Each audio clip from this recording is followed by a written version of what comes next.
மாண்புமிகு தமிழ்நாடு முதலமைச்சர் மக்கள் முதல்வர் தளபதி அவர்கள் ஆட்சி பொறுப்பினை ஏற்ற காலத்தில் 3 ஆண்டு காலமாக இது 4வது ஆண்டு துவக்கமாக இருக்கிற நிலையில் தர்காக்கள் பராமரிப்பு, பள்ளிவாசல்கள் பராமரிப்பு, அடக்கஸ்தலம் கபரஸ்தான் பராமரிப்பு, உலமாக்கல் நல வாரியத்திற்கு பல்வேறு சலுகைகள் என்ற அடிப்படையில் திட்டங்களை அறிவித்து செயல்பட்டு கொண்டு இருக்கிறார்.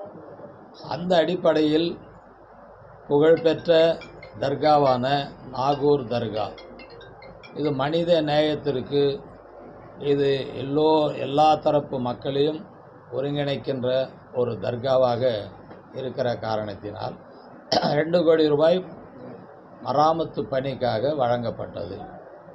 அந்த பணி நடைபெற்று கொண்டு இருக்கிறது. அந்த பணிவை நான் இப்பொழுது நேரடியாக ஆய்வு செய்தேன். ஆய்வு செய்யும்போது இங்கே இருப்பவர்கள் அந்த பணியில் இருக்கின்ற குறைகளை சுட்டி காட்டினார்கள். அவர்கள் தரப்பில் இருக்கின்ற சுட்டி காட்டப்பட்ட குறைகளை நான் அதை புள்ளி விவரமாக எடுத்துக்கொண்டேன். கட்டடப் பணி என்பதால் அதுக்கு உரிய அதிகாரிகளிடத்தில் அது விளக்கம் கேட்டு பணி எந்த அடிப்படையில் நடைபெற்று இருக்கிறது, எந்த அளவுக்கு அது தரமாக இருக்கிறது என்ற சான்றை கொடுக்கின்ற அலுவலர்களோடு அது கலந்து பேசி அந்த பணி தோல்வியில்லாமல் நடைபெறுவதற்காக அது தகுந்த அதிகாரிகளிடத்தில் அந்த தகவலை பதிவு செய்ய உள்ளேன். அதுதான் கண்கூட நேராக போய் பார்க்குறேன். கட்டடப் பணி நடந்திருக்கிறது. அந்த பணியில் இவங்க சொல்கிற குற்றங்கள் இருக்குதா, குறைபாடுகள் இருக்குதா, சம்மந்தப்பட்ட இன்ஜினியர்கிட்ட கேட்டு தான் அதை நான் தெரிஞ்சுக்க முடியும். அந்த வக்கு வாரிய சட்டத்திலேயோ அதில் உள்ளடங்கி அண்ணாமலை இருக்கிறாரா? அண்ணாமலை எந்த பாதிப்பு சொல்லியிருக்காரு? இல்லைங்க, பாதிப்புன்னா யாருக்கு தெரியும்? இப்போ ஒரு வேளை சாப்பிடாதவனை போய் ஆமாம் நீ சாப்பிடாத இருக்கிறதால எந்த விதமான பாதிப்பு இல்லை அப்படின்னு சொன்னால் என் பசி எனக்கு தெரியும் அப்படின்வாங்க.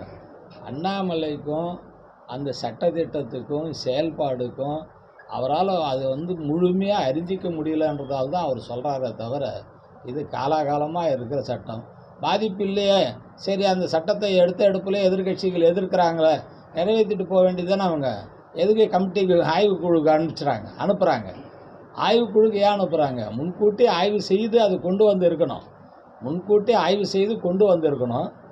அதில் திருத்தங்கள் என்ன செய்யலான்னு ஒரு ஆலோசனை கேட்டிருக்கணும். அவசரமாக அது செய்கிறதால தான் அதை நம்ம ஒட்டுமொத்தமாக எல்லாரும் எதிர்க்கிறாங்க. இந்தியா கூட்டணி மட்டும் இல்லைங்க, அவங்க கூட கூட்டணி இருக்கிறவங்களும் அதை எதிர்க்கிறாங்க. அதனால் அது கமிட்டியில் தான் அதை முடிவு பண்ணுவாங்க. அண்ணாமலை ஒவ்வொன்றா சொல்லின்னு தான் இருக்கிறாரு. அவர் எதுக்கு சம்மந்தம் இல்லை, இதுக்கு சம்மந்தம் இல்லைன்னு சொல்லினே வந்தார். அதனால தான் தமிழ்நாட்டில் பாஜகவுக்கு சம்மந்தம் இல்லைன்னு மக்கள் தீர்ப்பளித்தாங்க.